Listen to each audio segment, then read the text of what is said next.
awesome session by Mindful Living. We really appreciate your taking out time and joining us today.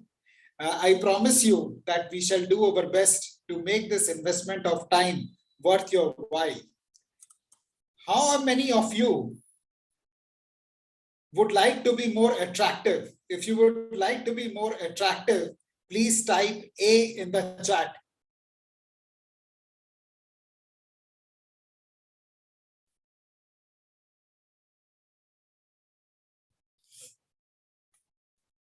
If you would like to be more attractive, please type A in the chat.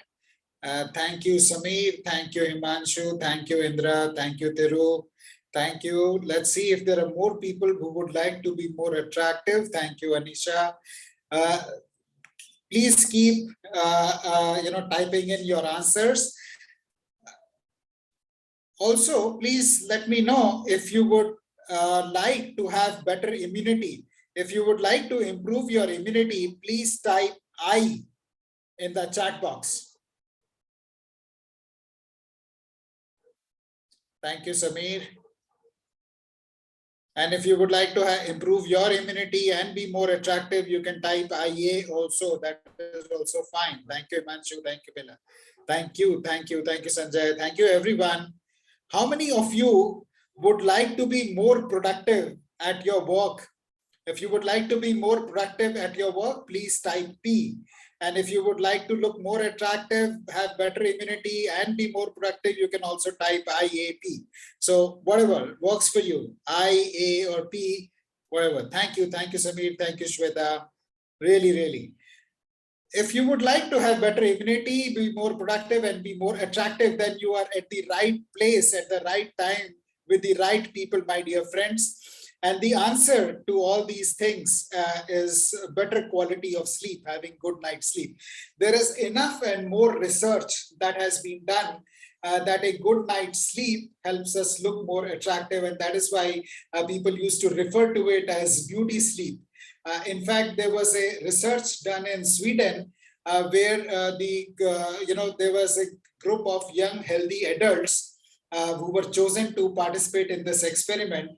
And their photographs were taken, their profile photographs were taken twice, once after they were sleep deprived and once after they had good night of sleep. And these profile photographs were then shared with the judges of beauty contests. And the judges didn't know anything about the experiment. And the judges were asked to rate these two photographs as to in which one participants look more attractive, healthy, or do they look sickly? And any guesses on what was the decision, common decision of the judges? What's your guess? Did the people look more healthy and attractive after they have had a good night's sleep? Or did they look more healthy and attractive after they were had a disturbed sleep or they were deprived of sleep? Yeah, first option. First option. Now, we know this all. We have seen this from our experience that when we sleep well, we look more relaxed, we look more attractive, and there is enough science now behind it. There is also research which says that once we sleep well regularly, there is a boost in the production of natural killer cells in our body, and natural killer cells fight the viruses and bacteria and keep the diseases away. So there is significant impact good quality sleep has on improving our immunity, and our cognitive ability also goes up by 40%. So it helps us learn better, make connections in our brain better, and perform better. But today it is not about me talking about sleep. We have an expert to talk about sleep, and that is Aprameya. Aprameya, welcome to the session. Aprameya is India's first clinical sleep health counselor, certified by BRPT USA, and he's also the founder of Morpheus Healthcare. I've had the pleasure of knowing Aprameya for a couple of years now, and he's doing some fantastic work in this space. Thank you, Aprameya, for taking out time from your extremely busy schedule and joining us today. Would you like to say hello to everybody who's on this session today? Hi everyone, and thanks Ashish for such kind words. And I'm glad that somebody has done their research really well before joining the session. So it was really insightful, and I hope I can contribute even more to it. I'm sure, Aprameya, you will. I'm sure you will, Aprameya. Knowing your passion for this topic, I'm sure you will. But before I hand over to Aprameya, there is one question I would like to ask. How many of you are joining a session of mindful living for the first time? If you are joining the session of mindful living for the first time, please type 1 in the chat box.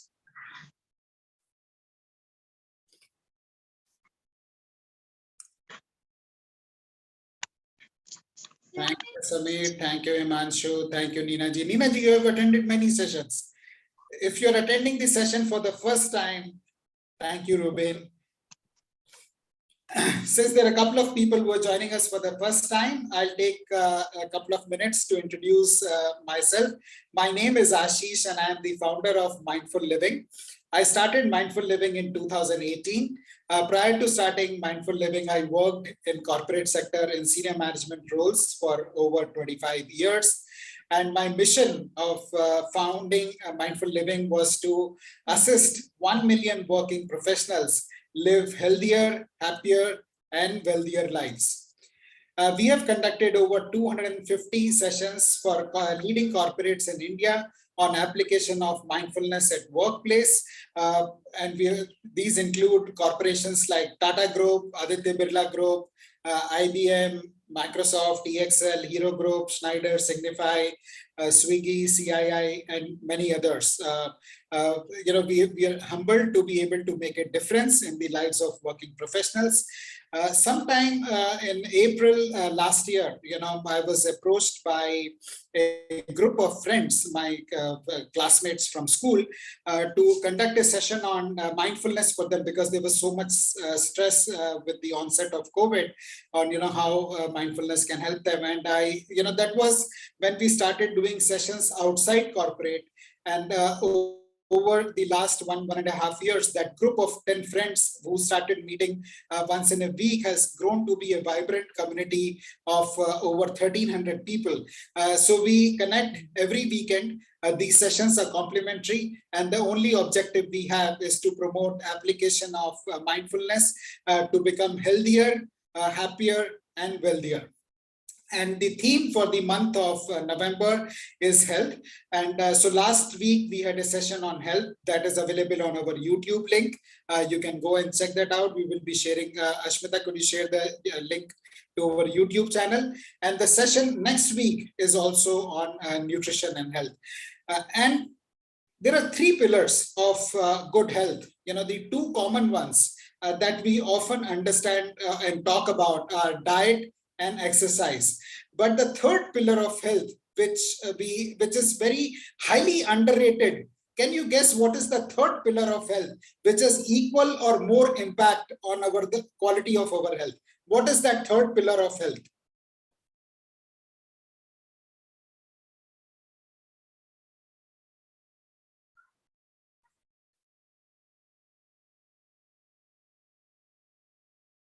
Good sleep. Thank you, Dr. Poonam. Thank you, Himanshu. Thank you, Dr. Arati. Thank you, Ruben. We have very informed, well-educated audience. And you are right. I would put it under the 3rd category of relaxation, of which sleep is a very important part. And that impacts our health in more ways, in many, many significant ways. And that's what Aprameya is going to talk about.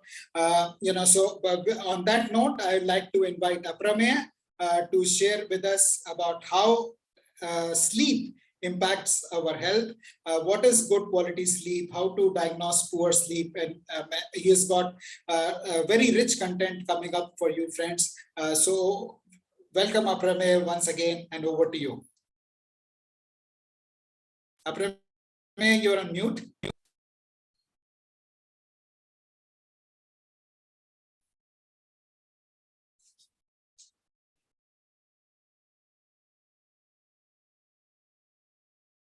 Aprameya, we can't hear you. You're on mute. Yeah, am I audible now? Yeah, you're audible. All right. So thanks, Ashish, once again, and good evening to everyone. I'm Apramey Rajput, and I'm a certified sleep coach. Today's session, as we all know, is about sleep. Well, I'd like to start off with something very simple. We spend 1/3 of our lives sleeping. That's a crucial amount of a life doing an activity which we don't know much about. So today's session will tell us about the importance of sleep, why we should sleep, differentiating between good quality sleep and bad quality sleep, and key things which all of us can implement in our lives to improve our sleep quality. As Ashish mentioned, I'm the founder of Morpheus Healthcare. Morpheus, the Greek god of dreams, is actually the inspiration behind the company. Our motto is to have people sleep well. So we diagnose and treat more than 82 types of sleep disorders. We provide diagnostic services pan-India for people suffering from sleep disorders. We have a team of physicians, technical staff, as well as counselors who understand the intricacies of sleep and help you overcome those.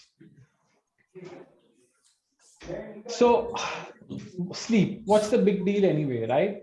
I mean, we had a small questionnaire just before the session, and most of the people who responded said they sleep somewhere between 6 to 8 hours. Now, I'd like to ask you a simple question. What would happen to us if we don't sleep for 6 to 8 hours? Maybe we are attending a wedding function or we are up late at night for some work and we only managed 1 to 2 hours of sleep. How is our body going to physically and mentally react the next day? Are you going to be fresh? Are you going to be energetic? Are you going to be able to absorb the information thrown at you well? If you had to drive to work, would you be attentive behind the driving wheel?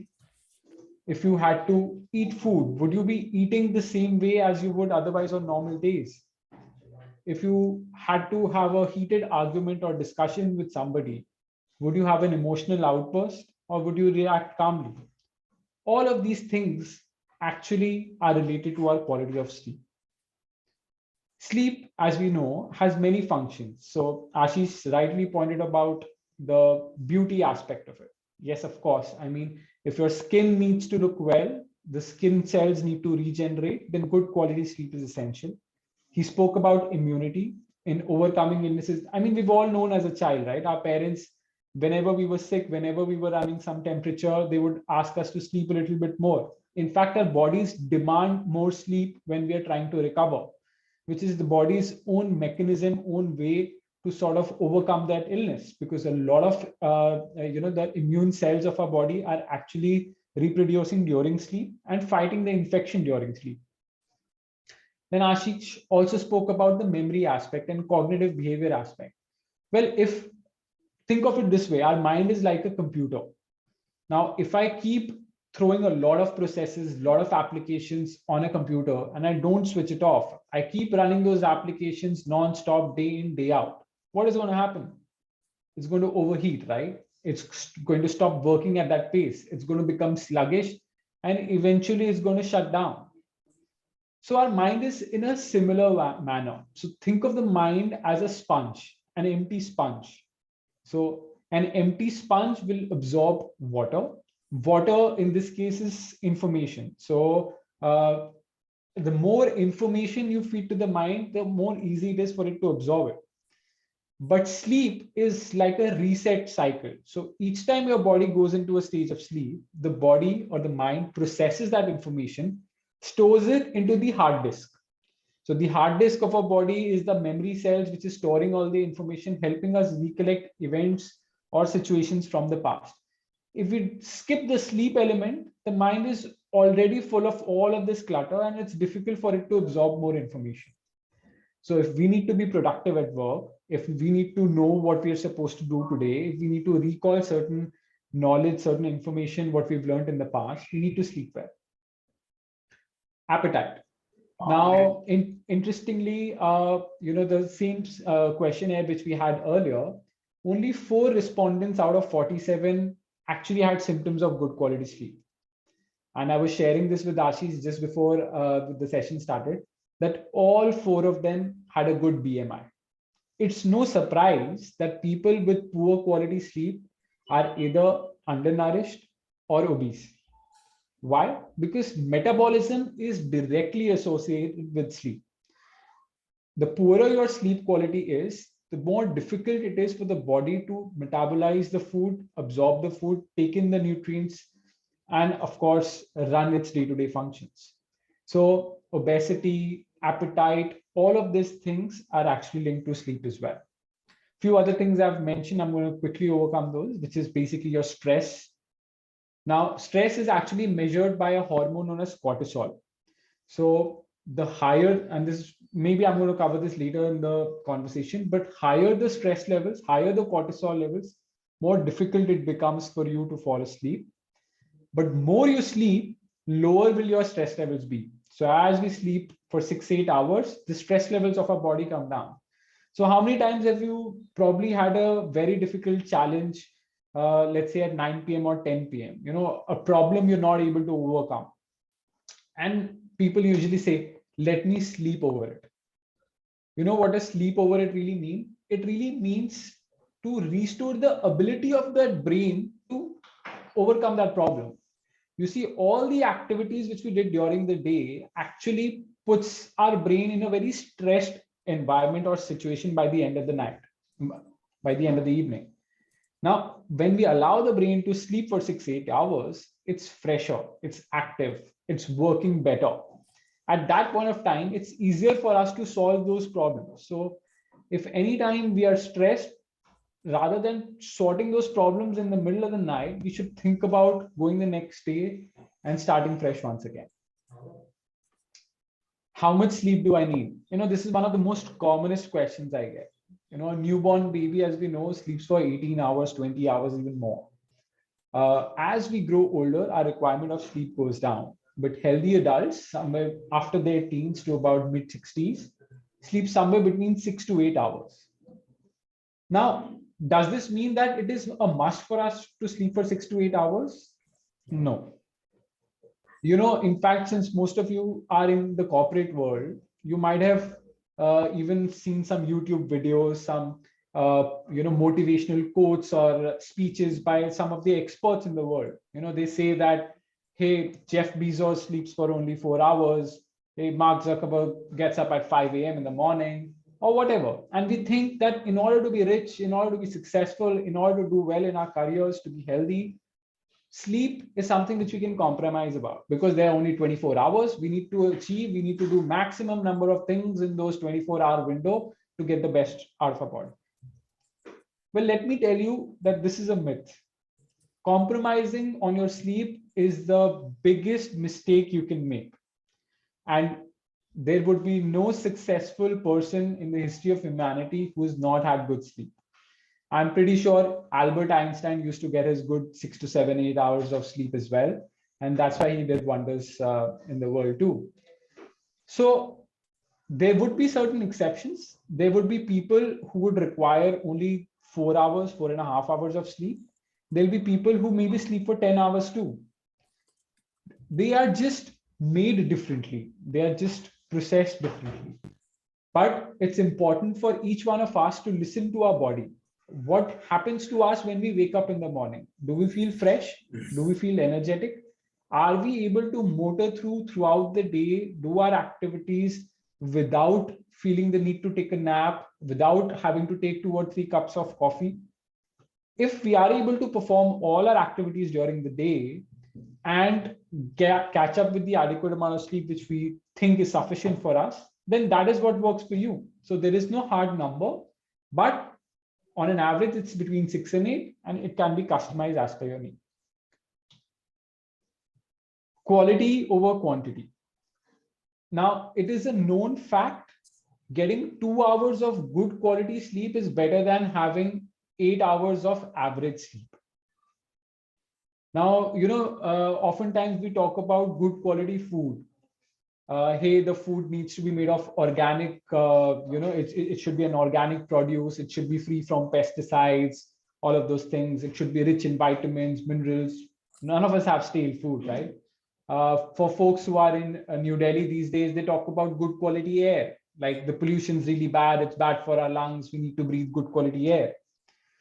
When we buy stuff, we want the best in electronics, we want the best clothing. If we're buying a house, it should be in the best location. But what about the quality of sleep? How many times have we discussed the quality of sleep? Not often, right? So the first thing we need to understand is that sleep is not a singular state. It is not as simple as either you are awake or you're asleep. Sleep is a little more complex. In order to understand how we can improve our quality of sleep, we need to understand the different stages of sleep. So the first point I'm going to talk about is sleep latency.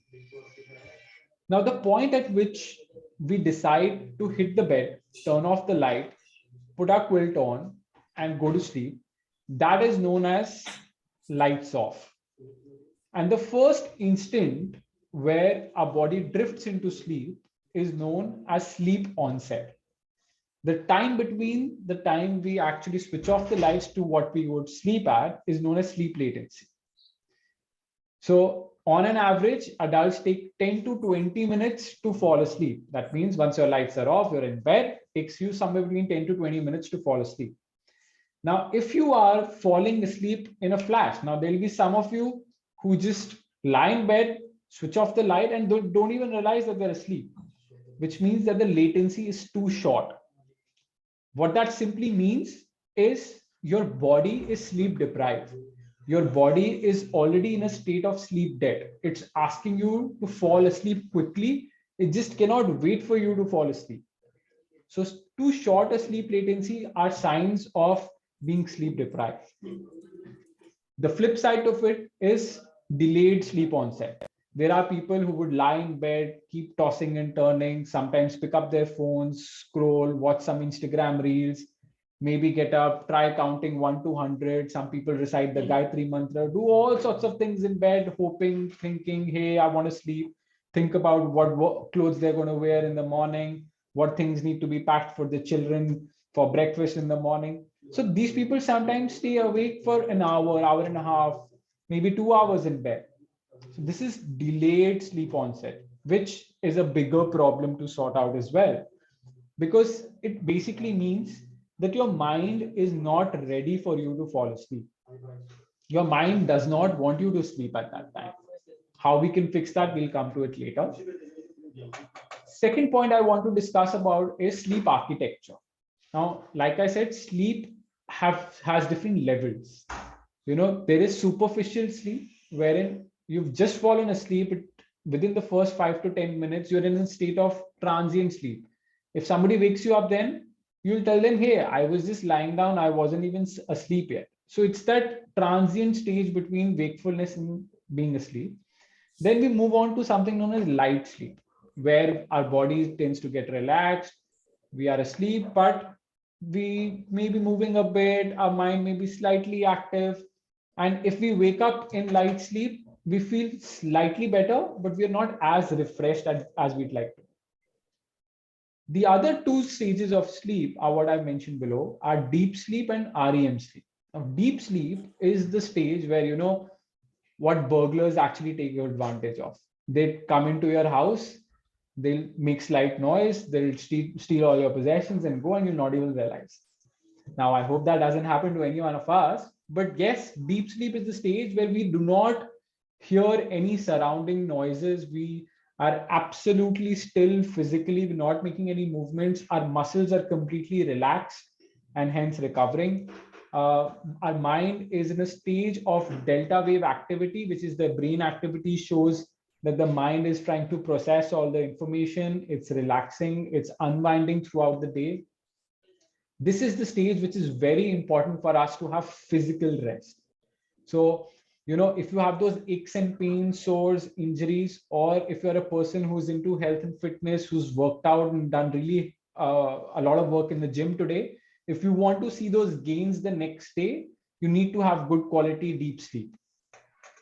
The last stage is REM sleep. REM stands for rapid eye movement. Now, you might have observed somebody sleeping in your time. It could be a baby, it could be one of your pets or another bed partner.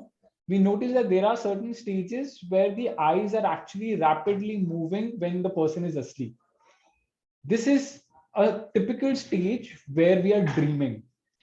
This is the stage where our mind is extremely active, but in a good way.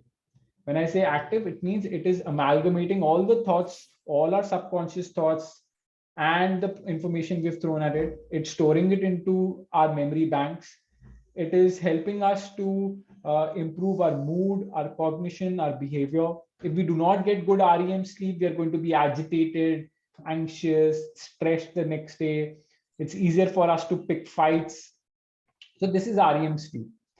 An interesting factor here is, you might have heard of certain episodes where people enact their dreams. Sometimes they start talking in their dreams, or they are doing certain actions in sleep. In fact, there was an episode which a person actually murdered their spouse during sleep. And the court trial went on for several years, and that person went through, and he just claimed, I don't even know. He woke up the next day, the spouse is found dead in the bed, and he doesn't know how it happened. So the person had actually picked up a pillow and murdered the spouse. And then later, doctors spent years and years in trying to understand what was wrong with that individual, and it was found that he just simply enacted his dream. So in his dream, he actually murdered his wife, and it was a sleep disorder eventually. And I think he was acquitted of all charges due to a medical condition. So that's the most severe elements of what sleep disorders can look like. But coming back to the quality aspect of things, sleep needs to be well-rounded. We need to fall asleep at a given specific time. Our sleep architecture needs to be a happy mix of light sleep, deep sleep, as well as REM sleep, in order to us to be physically and mentally well rested. Now, how well are you sleeping? So these results are actually from the questionnaire which we had floated just before the session. 64% of the respondents actually had poor sleep latency. Either they were sleeping within the first 5 minutes, or they were taking several minutes to fall asleep. 45% of the individuals complained of snoring at night. Now, what is snoring and the associated disorders, I will cover in the coming slides. 65% of you woke up feeling unrefreshed or were not very active during the day. For you to find out whether you have good quality sleep, this is the most important factor. If you are fresh in the morning, if you are energetic throughout the day, then your sleep quality is good. That's the one true measure of sleep quality. If you are sluggish, if you don't feel like running, if you don't feel like exercising, if you feel that going to the office is a drag, if you're yawning in the middle of the day, trying to pour yourself cups of coffee in order to go by, then your sleep quality is to blame. Lastly, 51% of you had racing thoughts which kept you from sleeping. So this is where the mind is really active. I'll come to it, the reasons why that happens and how we can overcome. But in a nutshell, most of the people actually had one or the other sleep issue.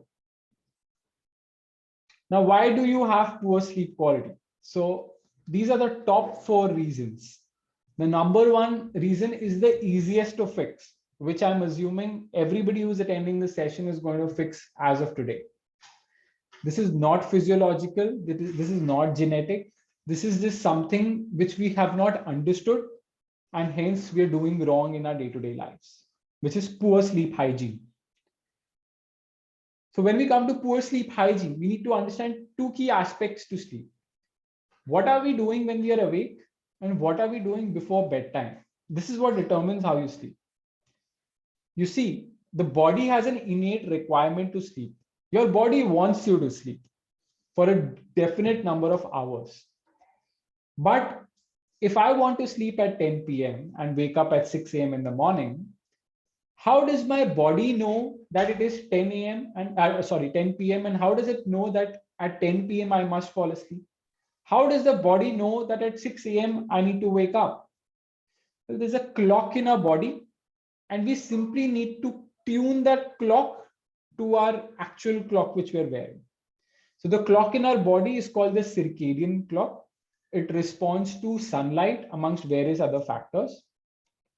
So what do you do when you're awake is one of the reasons why your body will want to sleep at 10 p.m. if you wake up at 6 a.m., one of the first things you need to do is hydrate yourself, because a lot of water is used up in the night. You need to stretch your body because our muscles are stiff. But the third most key element, which a lot of us miss, is get a lot of sunlight exposure. Light exposure after we wake up is extremely crucial because it tells the body that it is time to be awake. So if I want to sleep at a given time, I also first need to tell the body to be awake at a certain time, which is a much more easier thing to do than the other. It's difficult to tell the body to sleep now, but it's easier to tell it, hey, get up at 6 a.m. So get in a good amount of sunlight. If you can't step outdoors, just draw all your curtains open, let all the sunlight in, be outside in the terrace, veranda, courtyard of your house, have a cup of tea, coffee, whatever you like in the morning. Do your morning ritual, but absorb a lot of light in. 20 to 30 minutes of light exposure early in the day has known to improve sleep quality for a lot of individuals. Then during the course of the day, we need to spend at least 20 to 30 minutes exercising. You see, we talk about sleep being important for our physical health, in our restoration of our muscles, fatigue, tiredness. But if I'm going to be sitting on a desk and chair all day, I'm not going to move a muscle, I'm not exercising, my body is not physically tired, right? So why do I need sleep? A lot of people, what they do, they have lifestyles where they get up in the morning, do their chores, go to work, spend 8 hours at work, come back, sit on a couch, eat food, watch television, and want to get into bed and say, hey, now I want to sleep. Well, the body tells you, why do you need to sleep? You're physically not tired. So it's important to be physically tired as well as mentally tired. So 20 to 30 minutes of exercise tires you out physically. So this is typically cardiovascular exercise, which is increasing or elevating your heart rate. It produces certain hormones in your body, which is also important for other metabolic benefits as well, but crucially sleep too. Third thing we can talk about is food. So what sort of foods do we eat? Now, nobody is going to ask you to eat butter chicken half an hour before bedtime, or hey, just have a couple of drinks, pour yourself 2 large scotches before bed. Will prescribe nobody. But does it mean that I cannot have butter chicken? Does it mean I cannot have fried food? Does it mean that I cannot enjoy a glass of whiskey or wine before bed? Well, no. Everything needs to happen in moderation. So typically, we need to stop intake of food and beverages 2 to 2.5 hours before bedtime. So if you want to sleep at 10 p.m., I think you should be done by your meals latest by 8 p.m. If you want to enjoy a glass of drink, a glass of alcohol, then make sure you have 1 glass of water with every drink you take. Try to take alcohol 2 to 3 hours before bedtime. So there is a fine balance. And instead of having 4 to 6 drinks every night at a party, maybe enjoy just a glass or 2 and drink in moderation.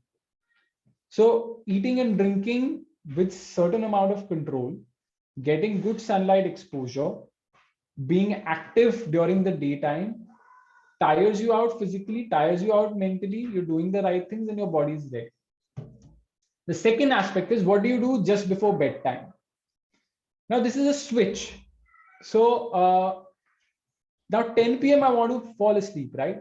But today, my show carried on till 10:15 or 10:30. You know, I was watching maybe India versus New Zealand last night, and the match carried on till 10:30. So what? I've missed my sweet spot. 30 minutes later, I can't fall asleep. Or maybe I exercised too much today. I want to sleep 15-20 minutes early, or I have an early appointment the next day. I want to sleep 20 minutes early. So what do? So you cannot be precise with your sleep time every single night, right? I mean, you cannot be in bed at 10 p.m. sharp every single night. So for those slight adjustments of half an hour, 1 hour every single day, your body needs a switch. It needs to know this is the time to fall asleep. And how you do that? Well, the answer to that is creating a sleep sanctuary. So most of us actually do a lot of activities in our bedrooms. They answer work mails, we answer phone calls. We sometimes watch television, if not immediately before bed, at least sometime before bed. We interact with our spouses to discuss about the happenings of the day and what is to be done the next day. We also read a lot of engaging content while in bed. All of these things happen, and then all of a sudden we realize, we watch the time, I think I should sleep now. We shut everything away, switch off the light. Hey, why am I not sleeping? Well, the mind is still playing catch up with all of those things which you were doing earlier. So creating a sleep sanctuary simply means that the zone in your house where you want to be asleep is separate from everything else. You want to watch TV? Go ahead. You want to watch or binge on, horror movies or some very heavy content? I'm not stopping you. You want to answer your work emails late at night because your work demands it? Go ahead. You want to discuss plans with your family about trips or whatever? Go ahead. But can we move this to outside your sleep environment? Yes, we can. So what happens is that the mind actually dissociates your sleep environment from all of those things. So when we do all of these activities which are not conducive to sleep, and then we realize that I want to sleep and I move into my sleep sanctuary, which is an environment where the bed linen is nicely laid out, the temperature is nice and cozy, the light is dim and probably even shut off. I have my quilt, there is no sound whatsoever, and I put myself or tuck myself in bed after doing a small ritual, which is maybe changing into my nightwear, brushing my teeth, saying good night to my children, whatever. At that point of time, the brain says, hey, this guy seems to have done this pattern every single night. I think this person wants to sleep now. So the mind is tuned, the mind is ready for you to fall asleep. So we need to do these small little things to tell our mind that it's not 9:30, it's not 10:30, it's actually 10 p.m. Right? So those adjustments every single day, which is changing your sleep time, you need to do certain things the right way to be able to fall asleep. So in a nutshell, summarizing sleep hygiene, know your body. You should know how many hours of sleep you need. Have a fixed sleep and wake up time, which could be mildly flexible, as we spoke. Have a nice sleep sanctuary, which is an area or a zone where you're not doing any of the activities where your mind is active. Having a good morning ritual, which we spoke about earlier, getting in and soaking in the sunlight. So if we were able to absorb that information, I'm going to diverge into a topic which was relevant to about 45% of the respondents, which is snoring or sleep apnea. खराटे मार के सो रहा है, ये तो चैन की नींद सो रहा है. This is something which I have heard since childhood, and it was a biggest myth buster for me when I got into this field. Snoring is a sign of poor sleep. That may come as a surprise to you, but I'm going to help you to understand with the help of this model. This is the cross section of our face. This is our nose, this is our mouth. The white portion is the tongue. When we sleep at night, posturally, we are like this. The muscles of our airway relax during sleep, which allows our lower jaw to move downwards, our tongue to relax, and it reduces the potential airspace during which we breathe. For some individuals, by birth, they have a slightly narrower air passage. As a result, when they breathe at night, this soft tissue in our body starts to flutter, which is called as snoring. Snoring, as we understand, disturbs the bed partner and family members. But no, there comes a stage where there are episodes at night where your breathing is actually shallow. You're not breathing adequately well. The air is not reaching your lungs properly.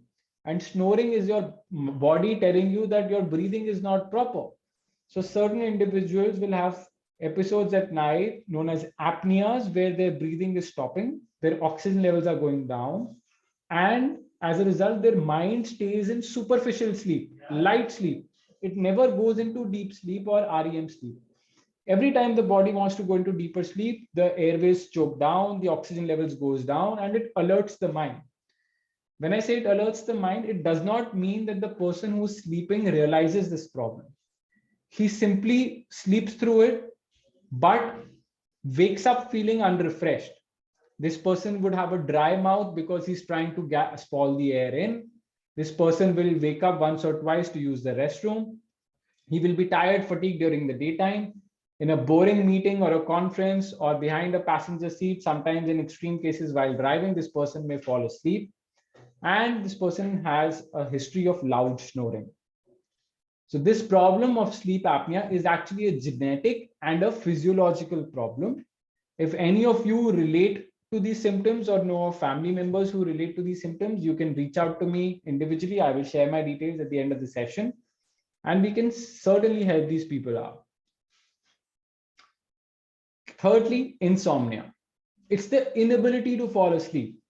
So like I said, if you are one of those who are in bed for an hour, hour and a half, not able to fall asleep, or if you wake up in the middle of the night and find it difficult to go back to sleep again, or you want to sleep for 6 hours, but you're only able to sleep for 3 or 4 hours, all of these clubbed together is insomnia.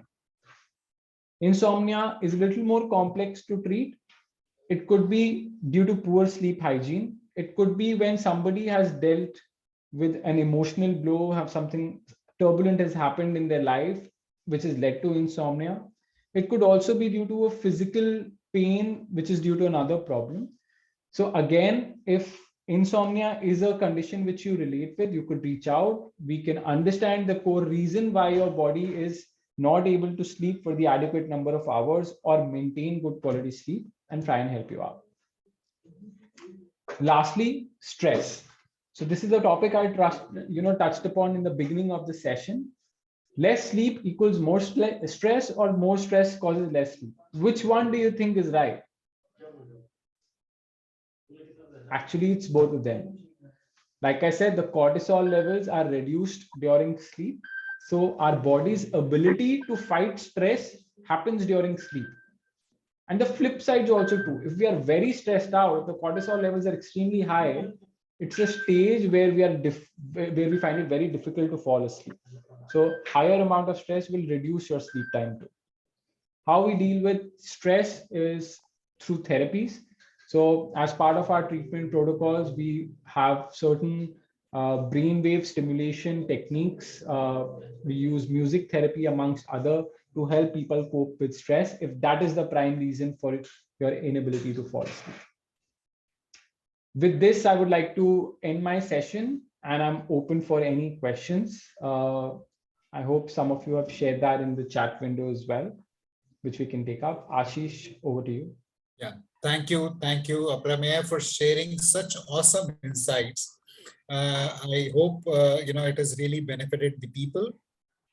Talking about questions, there was one by Himanshu. It's a comment actually. He says that even though I sleep for 8 hours, I don't feel fresh. I wake up not feeling fresh. So would you like to comment on that? Yeah. So Himanshu, like I said, 8 hours of poor quality of sleep is obviously not going to get you where 2 or 4 hours of good quality sleep will get you. So for us, it becomes important to understand how is your sleep quality. For that, we must know whether you are getting adequate amount of deep sleep, adequate amount of REM sleep. If your mind is processing all the information well during the night, if your brain activity is suggestive of healthy sleep or not. We do certain tests known as polysomnography or sleep tests, wherein we use some electronic equipment to measure the quality of sleep of an individual during the night. This test helps us to ascertain the reasons why you may have poor quality sleep. And then we could advise you to fix your quality of sleep. Within the sessions, I shared some tips which can generally help a lot of people with poor quality sleep. So if there are some things which you are missing out upon, you can try those. But if you still struggle with this symptom, then it would be a good idea for you to reach at a one-to-one or professional. Thanks, Aprameya. We have DK sir. Sir, please. Thank you very much, Aparna ji. I think you gave us very good knowledge, very good information about the quality of sleep. My question is that a lot of people say that sleep from 10 p.m. to 1 a.m. These 3 hours are equal to 6 hours. So if you sleep at 10 and get up at 5, but if you sleep at 11, then you should not get up at 6, you should get up at 7. I mean, if somebody follows that routine, so every 1 hour delay from 10 p.m., basically that will result into 2 hour extra sleep. 1 hour is equal to 2 hours, or at least from 10 p.m. to 1 a.m. Is it correct, or this is just a myth? It's an absolute myth, Mr. Agarwal. Firstly, the concept of time, as we know, is very relative. Now, 10 p.m. for us here in India is not 10 p.m. for somebody in Europe, number one. So our body doesn't react to time. What is our internal time? Our internal time is simply the circadian clock, the body clock. The body clock is a bigger clock for regulating sleep than the time which you are actually seeing in your watch. The body clock, like I said, is tuned to your sunlight, and this is the clock which you can customize. Now, we hear about jet lag. We hear about when we move westwards or when we move eastwards, our sleep regulation, goes for a toss for a few days. But if we are in the US or Europe for a few days, our sleep adjusts to that cycle, right? Because the body clock adjusts to that clock. So there are some individuals who have shift work. They are required to sleep during the daytime and work at night time. People working in call centers and other jobs as well. So is it to say that these people will never have good sleep? Can you have good sleep only if you have sleep on a specific time? So answer is no.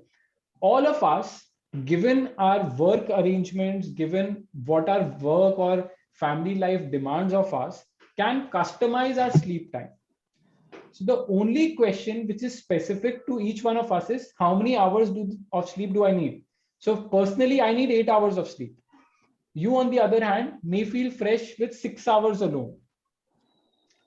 So you need to see how many hours of sleep you need, and then you need to fix a pattern accordingly. But where your question is coming from is the fact that if my body is tuned to sleeping at 10 p.m. every day, and on a certain day, I delay the sleep by 1 hour or 1.5 hours, then maybe the mind had already started producing the hormones of sleep for you to be drowsy at 10 p.m. And by resisting sleep at that time, you have actually reduced the quality of sleep on that night. So 6 a.m., the body wanted to wake up, but you had to sleep longer. Even if you slept longer, the body would not have been fresh because it was in a stage where it didn't know, should I sleep because this guy slept late, or should I wake up because, hey, sun is out, my clock tells me I need to wake up. So that's the answer to your question. Perfect. Thank you.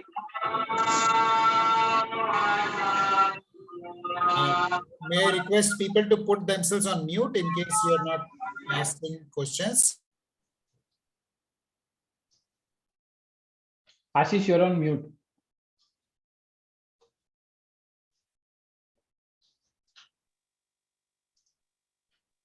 It's very insightful. Does that help? Would you have a follow-on question or? No, I'm satisfied with the answer. Okay. Absolutely. Thank you, friends. We are getting a lot of questions in the chat, and I assure you we will take up each one of them. Aprameya has very kindly agreed to extend the session in case we need to. So rest assured, we'll take up all the questions. I'll request you to also raise your hands. Then we can take each one of them sequentially. The next one we would like to take up is Sanjeev ji. Sanjeev ji, please unmute yourself and you may ask your question. Yeah, so Ashish and Aprameya, thanks for this wonderful session. And I think this is yet another in your sequence of a variety of sessions that you're organizing for us. But my question is that how do we really monitor the quality of sleep? And we hear about a lot of these gadgets like these smart watches and all that which have come up. So do they really help you and help you to track the good quality of sleep? Yeah, so that's an excellent question. I'm wearing one right here. I wear Okay. it 24/7 every single day. Huh. Technology has improved tremendously in the last decade or so when we talk about sleep science. So when we talk about the medical way of understanding sleep, that is completely different from all of these sleep watches. So in order to diagnose a sleep disorder, in order to understand if you are suffering from sleep disorder or advise you treatment, maybe this is not sufficient.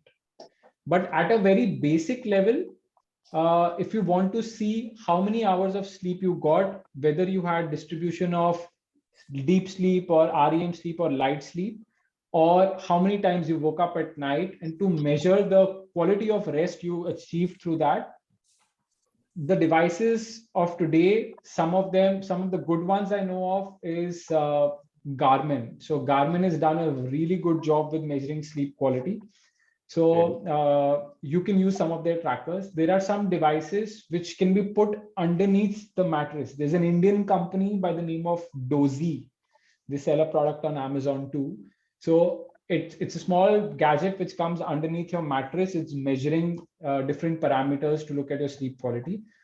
We've tried to look at the accuracy of these devices when a person is sleeping alongside with a medical sleep test, which we've done.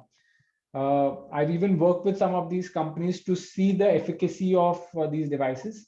And I was quite surprised pleasantly that the accuracy is 90 to 95% there. So it's something which I would personally advocate. If you can invest, definitely wear a smartwatch. Data points thrown by it helps us to keep a check on our schedule and improve. Okay, thank you. I think that, but if you can suggest some couple of brands or models. I personally use an American brand called Whoop, WHOOP, Whoop. It's not sold in India, but this is by far the most superior tracker for sleep which I've come across. But in India, one can easily get access to Garmin. I've used Fitbit and Garmin both. I found the results of Garmin very accurate. So that's a brand I would personally advocate. Okay, How do thank you you. spell Garmin? Sorry? How do you spell Garmin? Garmin. MIN. Yeah. Maybe Aprameya, you could put that in the chat so that everybody can do that. I'll do. Thank you so much.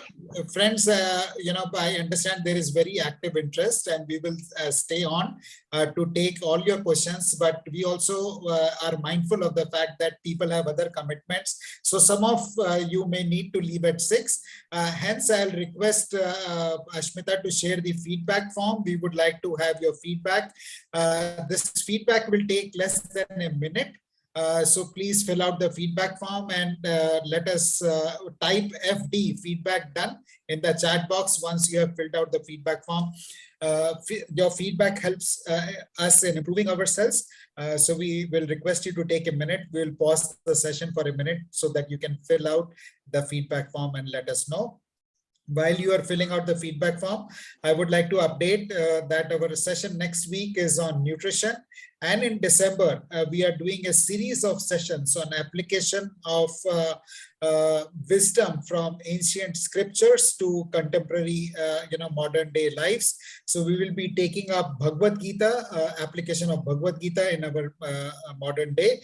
So in case you would like to be a part of the Mindful Living community and receive updates about the awesome sessions that we do, as Sanjeev ji said, every weekend, please click on the link on the WhatsApp community link that we have. Ashmita has shared that in the chat. So please click on that and be a part of our Mindful Living community. So once, thank you, Sangu, for sharing your coordinates. We will get in touch with you. Once you have done your feedback form, please let us know by typing FD in the chat. And please feel free to use the link to our WhatsApp community to join the community in case you would like to know about the future events. Thank you, Yatish. Others also, please fill it up. It takes less than a minute. And now I will request Suresh to share his question.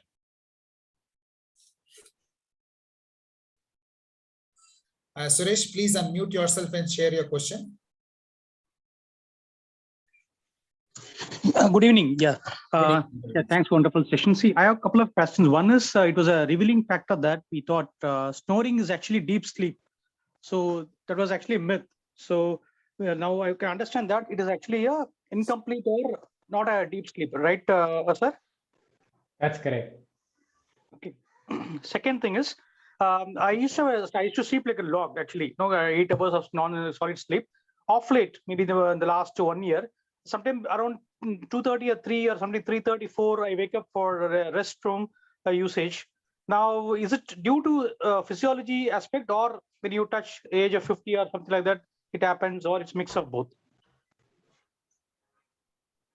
See, using the restroom, waking up once or twice to relieve ourselves is completely normal.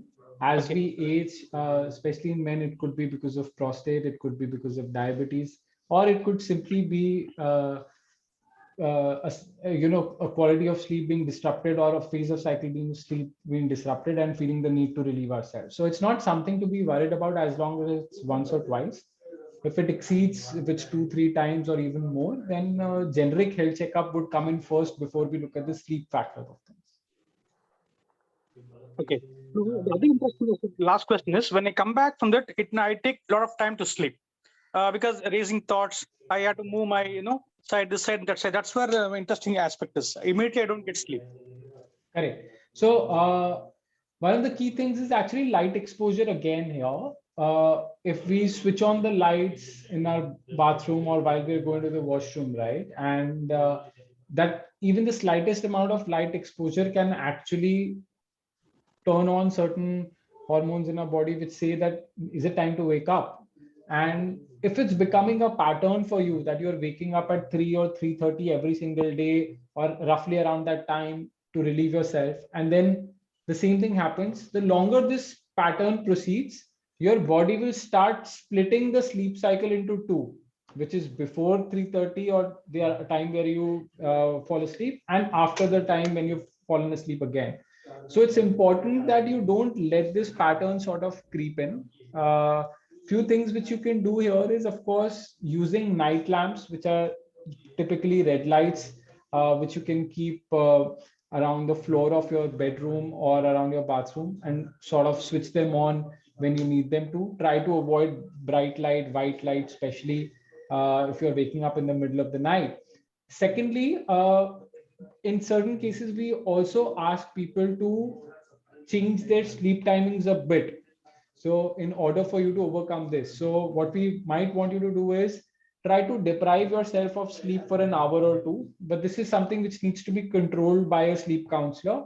So you can connect with me on an individual level. I'll tell you how this needs to be done. But essentially what we do is, we don't want you to wake up at the same time every single day if it's causing a disruption. Because if that's happening every single night, your mind will then want to be awake for a longer period. And eventually your sleep will be split into two. So what we want is that if you're waking up to relieve yourself, sometimes it's at 2 a.m., sometimes it's at 3 a.m., sometimes it's at 4 a.m. It's random. When it's random, your body doesn't follow a pattern. It doesn't split. It's randomly random. Okay, and thanks for detailed thing. One last question. Now, Suresh, may I request you to hold on your question? There are other people who are waiting, and then we will come back and take your question. Ashish, should I quickly run through some of the questions which people have put in on the chat window? Some of them are really one-line answers. And Sure, Aprameya. Yeah. So one question is about pranayam. Can pranayam reduce regular 8 hours of sleep to 5 hours sleep? Firstly, why should we reduce the sleep hours? If your body is demanding 8 hours, enjoy 8 hours of sleep. I find sleep to be the most relaxing time of the day. Listen to your body, listen to how many hours of sleep it needs. Pranayam helps in improving the sleep quality. So I encourage everybody to do pranayam. However, it should not be a goal, or it should not be done with a goal to reduce the sleep hours. Does using phone or any gadgets right before affect our sleep hygiene? Absolutely, 100%. One should not use or bring the gadgets into the sleep sanctuary, which we spoke about, or the bedroom environment, which we spoke about. Gadgets should be outdoors. Watching or scrolling on your phone while in bed is the worst thing which you can do for your sleep. Taking caffeine at night before sleep, is it bad? Yes, it is. Caffeine actually stimulates or arouses the body. It wakes you up. And caffeine typically has a half-life of 6 to 8 hours, which means the best time to take caffeine is afternoons, around lunchtime, because by the evening or by the night, it would have processed in your body. So all the bad impact of sleep would have gone away. And during the afternoon is the time when we slightly feel sluggish and still want to power through our day. So caffeine is beneficial during that window. A very interesting question here. How do you figure out how many hours of sleep we need? There's no simple answer. Experimentation. Try to observe. What I've done typically is try to go into bed at a consistent time every single day and wake up without an alarm clock. When I wake up without an alarm clock, my body tells me that this is the time to wake up. Try following a morning ritual every time you wake up naturally. After a few days, you will realize that you are not consciously going to bed at a certain time. Your body wants you to go into bed at a certain time. So that is your body's sweet spot or sweet number of hours it wants you to sleep for. Maybe you can share what, okay, do we need to take ST before we go to bed or sleep? Like many things like chamomile tea helps in getting good sleep. See, there are many things. Essentially, calcium and magnesium supplements are known to have a good impact for sleep. There's a nice recipe of something known as banana tea, which some of you might have not heard of. I've posted it on my social media channels as well. I've shared my slide. People can follow me on Facebook, Instagram, LinkedIn, or Twitter. I share a lot of free content out there for improving sleep quality tips, which you can implement on a day-to-day life. Banana tea is rich in magnesium. It helps you relax, fall asleep. Having almonds, chia seeds, all of these nuts, cashew nuts are good source of magnesium as well. Helps you to fall asleep. Chamomile tea, if it works for you, why not? Yes, definitely, it's known to have good quality sleep. Basically, having something spicy, hot should be avoided. Having food which promotes sleep is better. Even aromas for that matter. Lavender is a sweet smelling aroma which helps you to fall asleep. So one may try that as well. Any other question? I think that's all, Ashish. Physically, I'm tired and my eyes are closing, but the minute I shut my eyes, my mind becomes wide awake. So I'm also scared to go to sleep. Brilliant question here. It means basically that there are things in your mind which you're shying away from. You know, all throughout the day, there is something which you have not dealt with. So, you know, our mind is funny like that. Sleep is the time when we want it to be completely blank.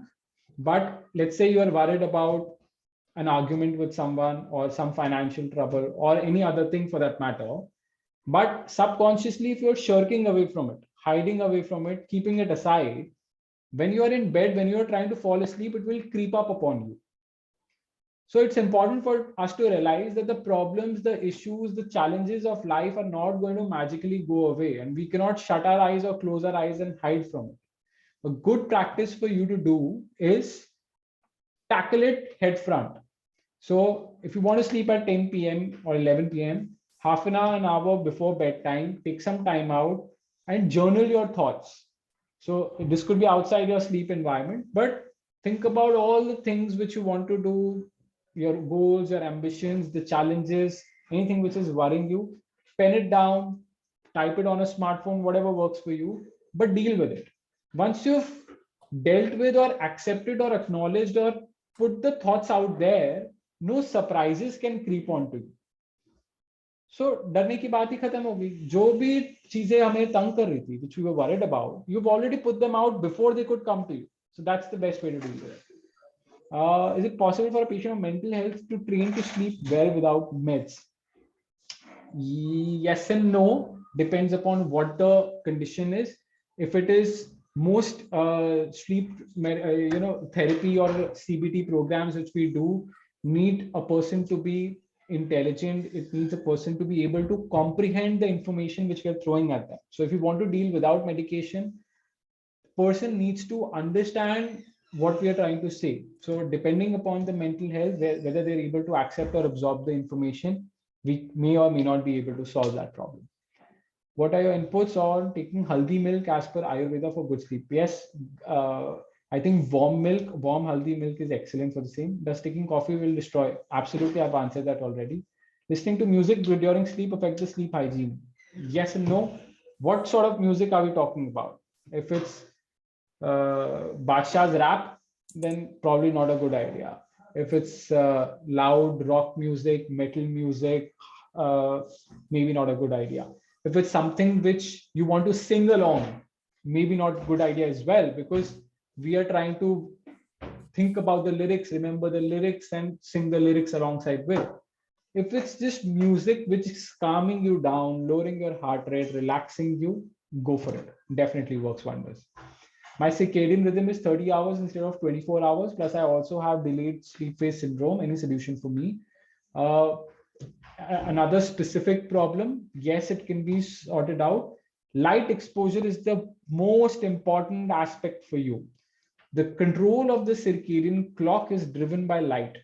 So we need to understand for certain treatments of these disorders, we use bright light. Sometimes we even use artificial lamps with high luminosity, and we ask individuals to expose themselves to high luminosity lights at certain time in the during the day, and try and sort of stay away from light at a certain time as well.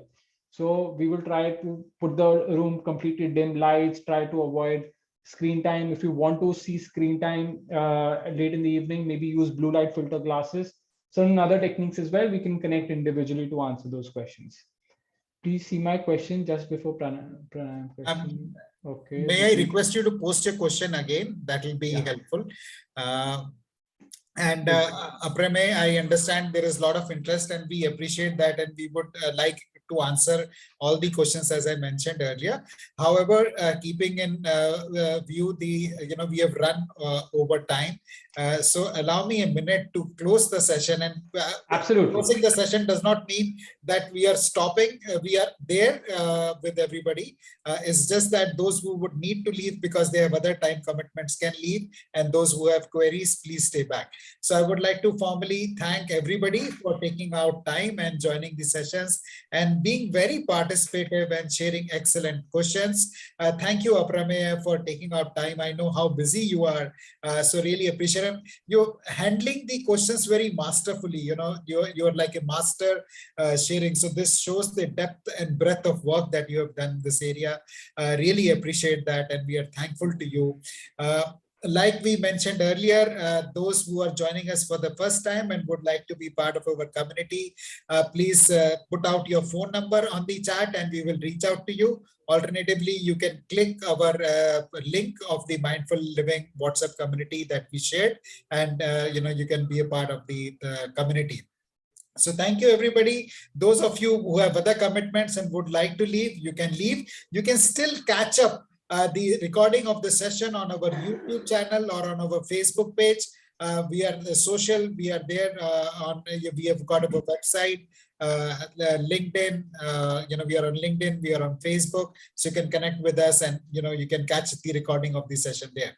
And those of you who have queries, please stay, we are there for you. Thank you, Ashish. Thank you.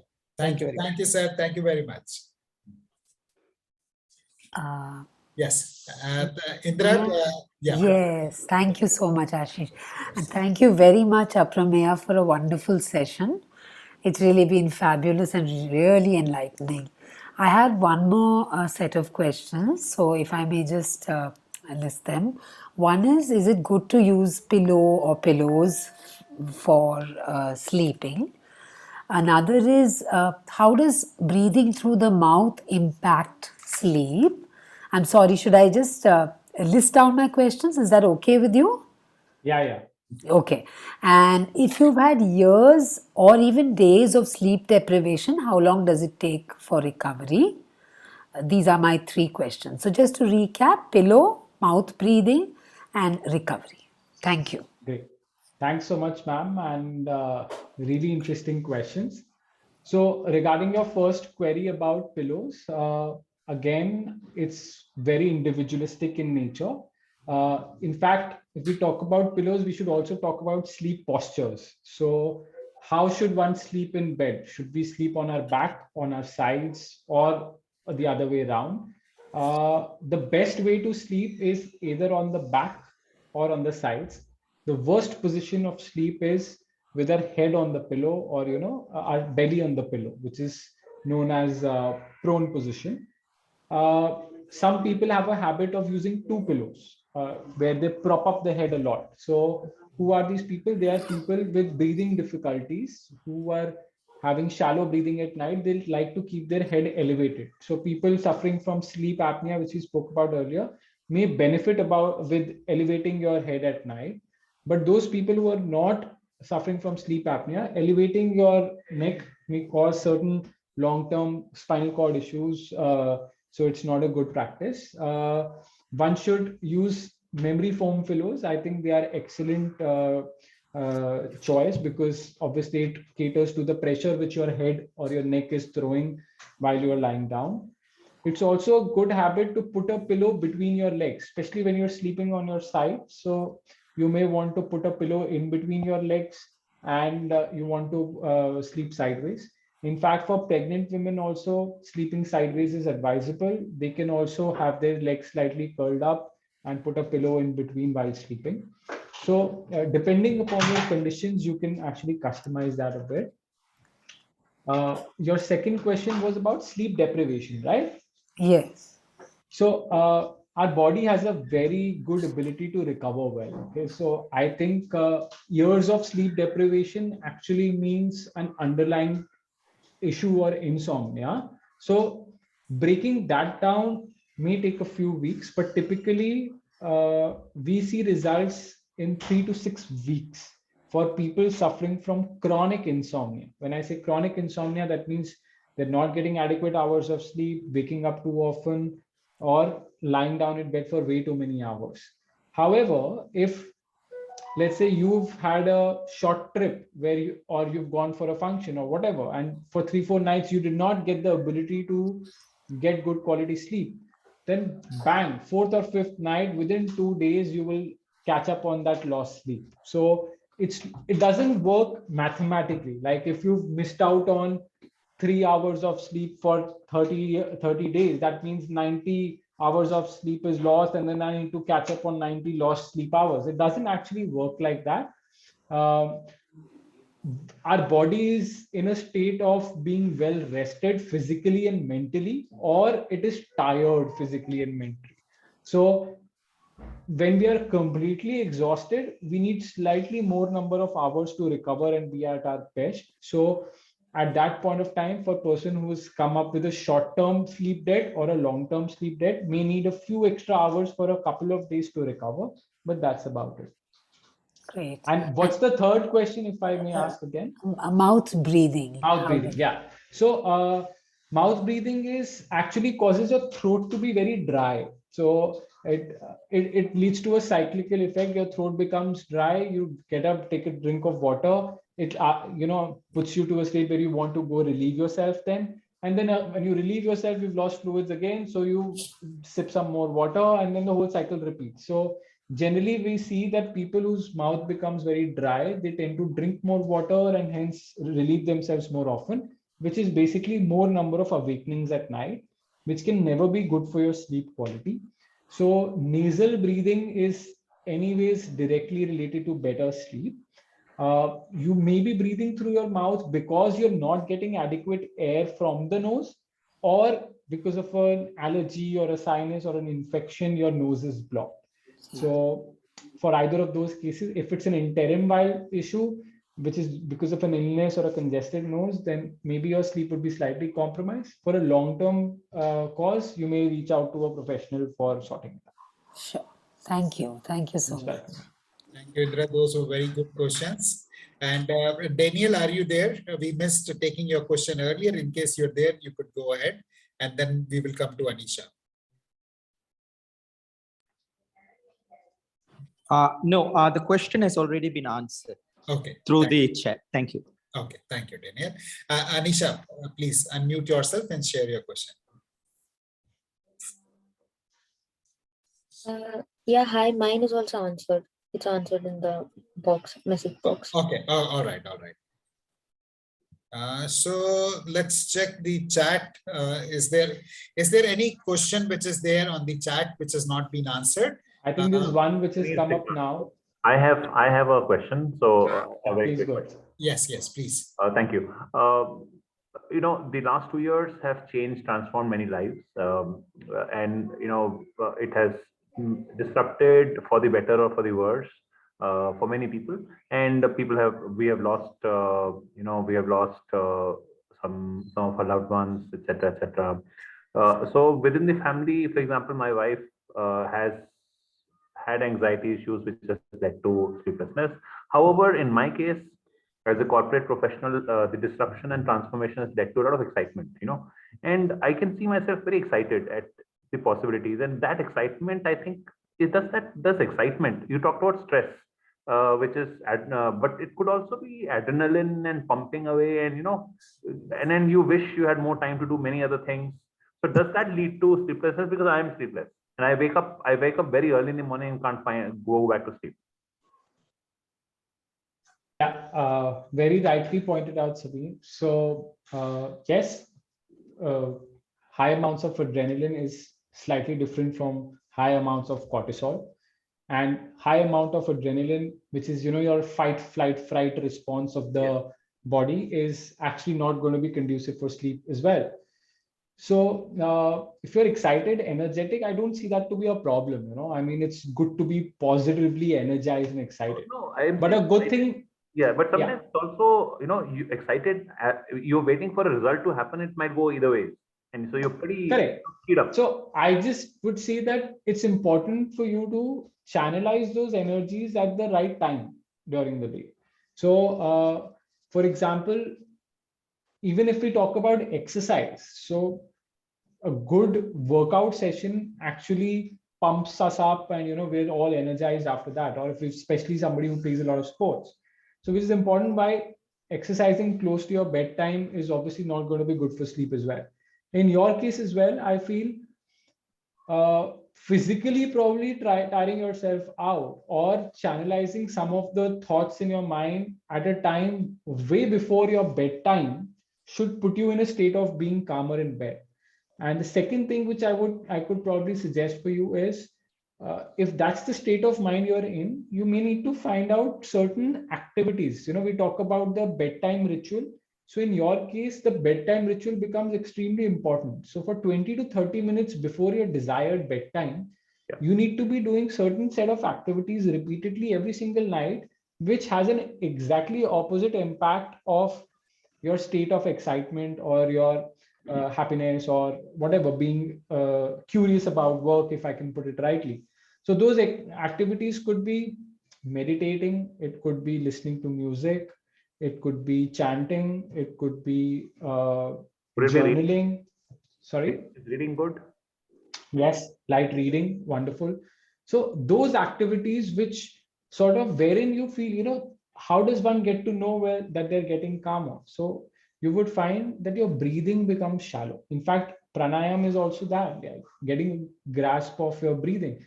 So when you are ready to fall asleep, your breathing becomes slightly shallow, your heart rate becomes slightly shallow, and you find that the muscles in your body don't feel as tense as they should.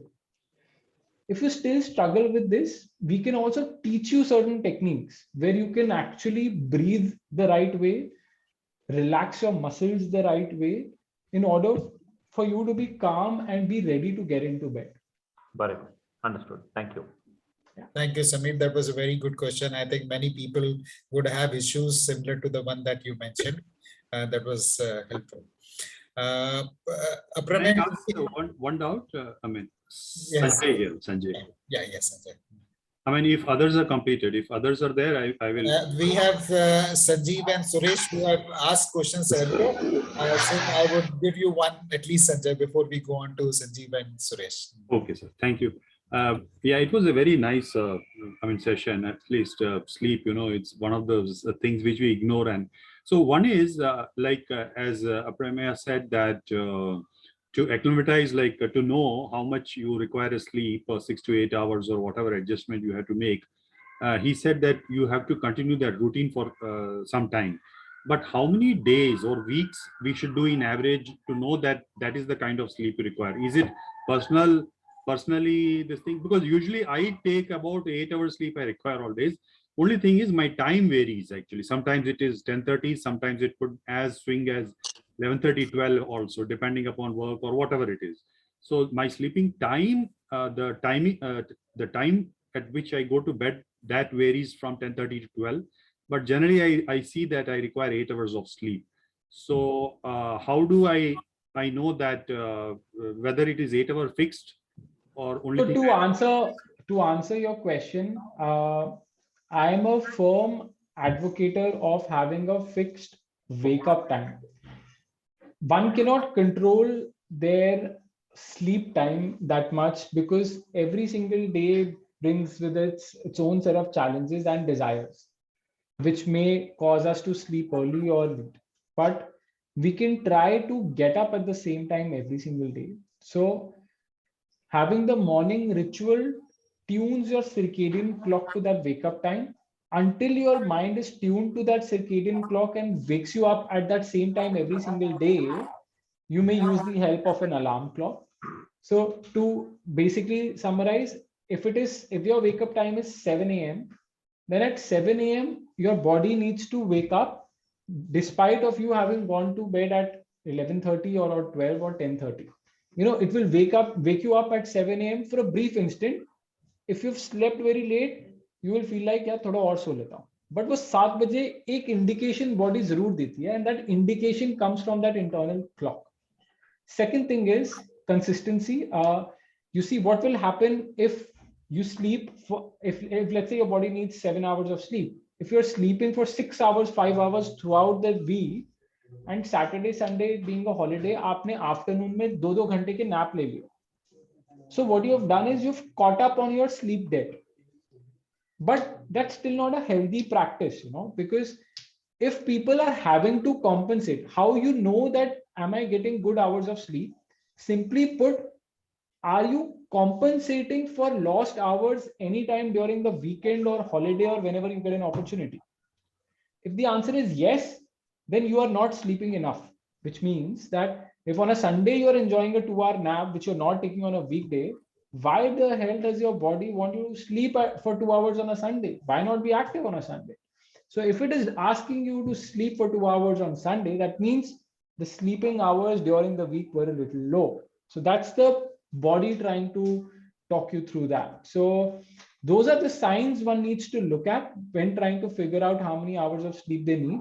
Whether if you have a consistent wake up time, your body will want you will start yawning, you will start feeling sleepy at a given time every single night. You may or may not choose to sleep depending upon your work schedule and other reasons, but it will tell you. And if you still choose to not listen to your body will try to compensate for the lost hours sometime during holidays and weekends when you're not engaged. That is your body's second signal trying to tell you whether your sleep was sufficient or not. I hope that helps. So normally, how many days it will take to, adapt? 10 to 14 days. 10 to 14 days. And I got this a little bit, this thing that latency also between 10:30 to 12, if I sleep, like latency within 2 minutes, I sleep off. And in the midnight, if I awake to relieve or what, then it takes sometimes more than half an hour. Why that is so? See, what is it in our body that tells us to fall asleep? It is basically a hormone known as melatonin. Melatonin is also known as a sleepiness hormone or sleep hormone. Melatonin is regulated by light. As the lights go down, with dim light, melatonin starts to produce in the body, and melatonin is also closely linked to your circadian clock. ऐसा नहीं है that in afternoon you are in a closed room, you shut the lights out and melatonin will start to produce. No, melatonin will produce at 90 to 120 minutes before your bedtime, or what your body thinks is your bedtime. So having consistency in your sleep cycle, which means having a routine wake up and bedtime, tells your body every single day when to produce melatonin. Now, if I have a sleep time of 10 p.m. to 6 a.m., every single night my body starts to produce melatonin at 8:30. Now, if 8:39, I'm exposing myself to bright light. I've got all the lights on, I'm engaging to people, I have friends over, families over, I'm partying, I'm rejoicing, I'm taking alcohol and food. It is suppressing the amount of melatonin being produced. And when you miss that window, it is not that when you switch the lights off at 11 p.m., the body will produce the exact amount of melatonin later. No, it does not happen. So regulating the production of melatonin, the hormone which is driving sleep, occurs only through consistency and only through controlling the stimuli which are important for regulating melatonin, which is number one, your circadian clock, number two, the amount of light exposure. So we need to do that consistency. So when you are waking up at maybe 12 or 12:30 in the middle of the night, there is not sufficient amount of melatonin in your body to be able to, make you fall asleep again. So that's the reason. It's about 3 o'clock, generally 3 to 4. Either ways. Okay. Okay. So your email ID is aprameya.rajput@morphishealthcare.com, right? That's correct. Okay. I just share that with.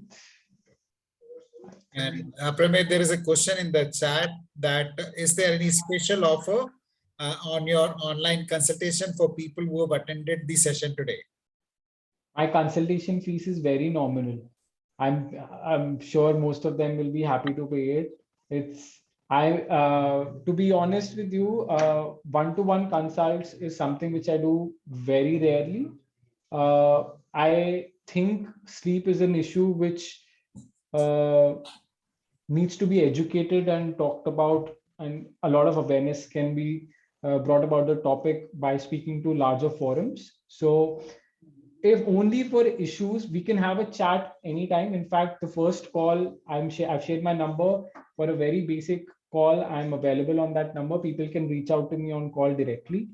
For most issues which are very simplistic in nature, maybe we will not need so many consults anyway, and I'll be able to channelize the conversation to some results easily. For sleep disorders which require persistent handling and other therapies and tests which we do, we can discuss about the commercials, not an issue. And this phone number is for basically office hours. Yes. Days and working days. So that I can catch my good sleep as well. Okay, right. Of course. Aprima, there is an interesting question on the chat. There is, many people have habit of watching TV and then dozing off. But when they realize they have dozed off, they get up and brush their teeth and, they go to the bed.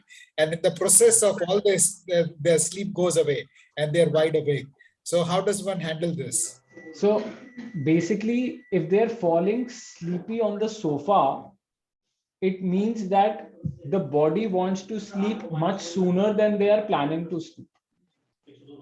So the first signs of drowsiness, where your attention is getting slightly low, where you missed out on a dialogue or two, where you couldn't focus on what happened in the previous scene, that is where your body is ready to fall asleep. So for somebody who's doing that, you should do that night ritual much sooner than you're doing. You are already half asleep when you wake up. So when you're waking up to do the activities, the body needs to give some energy to you to be able to get up, to brush the teeth, walk, and do all those activities. So of course, it's trying to wake you up. So what you need to do is listen to your body sooner, do this 30 minutes, 40 minutes prior, and you'll be good to go. I hope that helps you, Ruben. Aprime, I understand it's already 30 minutes past our scheduled time. There are 2 questions remaining. Are you okay to take with Yeah, 2 yeah, last questions, or we draw the let's session? power through. Okay. Yeah. So Sanjeev, you go first, and then Suresh, 1 question each, and then we will draw the session to a close. Indra, you have a question? Yeah, just okay. So my question was in terms of like what I have noticed about myself. I have a lot of dreams. I think it looks like the mind is awake during the sleep, but when I wake up, I forget everything. I can't. I very rarely I'm able to recall. But I've not seen any adverse impact on my freshness or anything during the day.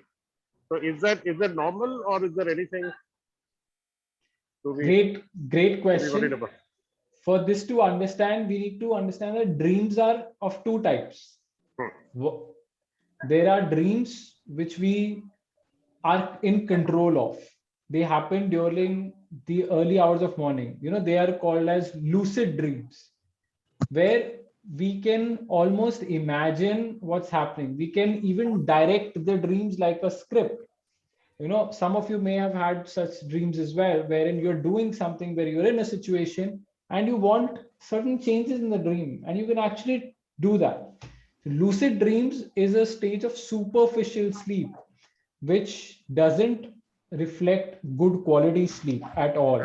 So if you are having lucid dreams, then your sleep quality during the window is not going to be great.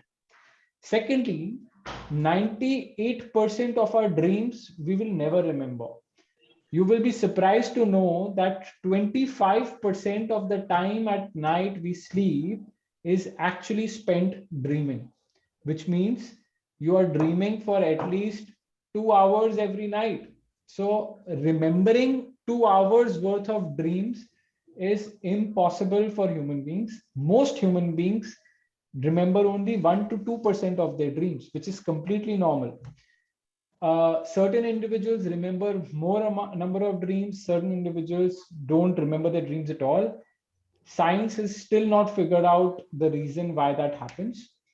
However, if you are having dreams, but you are still not feeling refreshed, it could mean either those dreams, like I said, are in a superficial stage where you are in control of them, lucid dreams, or the other element of good quality sleep, which is deep sleep, that component is missing from your life as well. So you may benefit from one of the fitness trackers which we spoke about. If you can track that data and share with us, it'll be great. If not, you can undergo a sleep test or a polysomnography test. Overnight, we record some data. It helps us to understand your sleep quality and give you more insights on that. Thank you so much, Amrupya. Great session.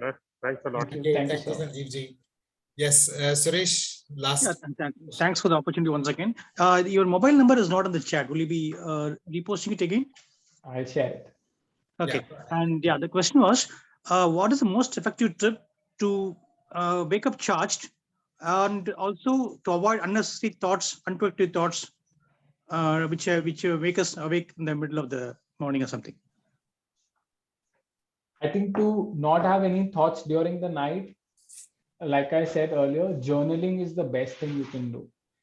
Accepting, see, thoughts which disturb us are generally not new thoughts. They are thoughts which we've already had during our awake hours. There is, until unless they are nightmares which generally occur for children or have a manifestation for some other reason, which we can get into later. So if it is just thoughts related to your work, your family, your relationship, your other aspects of physical health, whatever, then these are thoughts which have crept in during the daytime, which you've not properly acknowledged, accepted, or thought about. So I suggest during your waking hours, prior to your bedtime, give yourself 15 to 20 minutes and let these thoughts come into you. Pen it down, accept it. You may not find all solutions to your problem, but by simply acknowledging them, they will not surprise you. So that's the best thing you can do.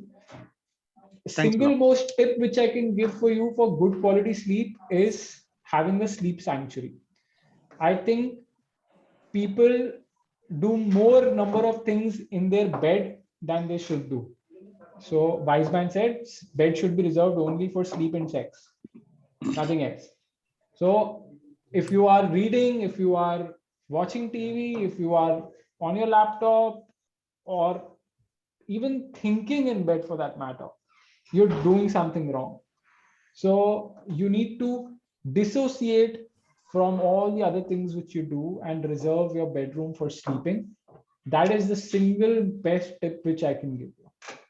Thanks a lot. Oh, fantastic. Thank you. That was a great question, Suresh. Thank you, everybody, for Just one take on what he had asked, Sanjeev ji has asked, one take on that. When he said that REM sleep, he doesn't get deep sleep. So is there any ratio between REM sleep and deep sleep which a person should take? So if we talk about sleep architecture, on an average, we're going to only talk about averages. It will differ for individuals, but on an average, adults sleep for 6 to 8 hours every day. For these 6 to 8 hours, we get 3 to 4 cycles of sleep. Each cycle of sleep has light sleep, deep sleep, REM sleep.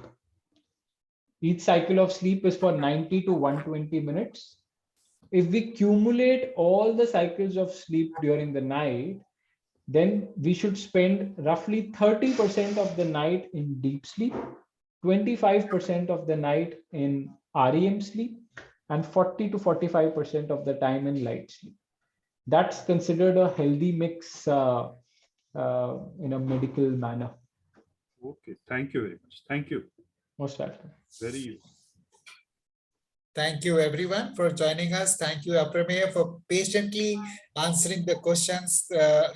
36 minutes extra time, but really appreciate that. I think tremendous value there. And this session is going to be available live on Facebook. The recording is available on Facebook and on our YouTube channel. So I think a lot of people are going to continue to watch it later and benefit from this. Thank you, everybody. Have a great weekend and see you next Saturday, same time. And have a great weekend. Have fun. Bye bye. Thank you so much. Thank you for a super Thank you. session.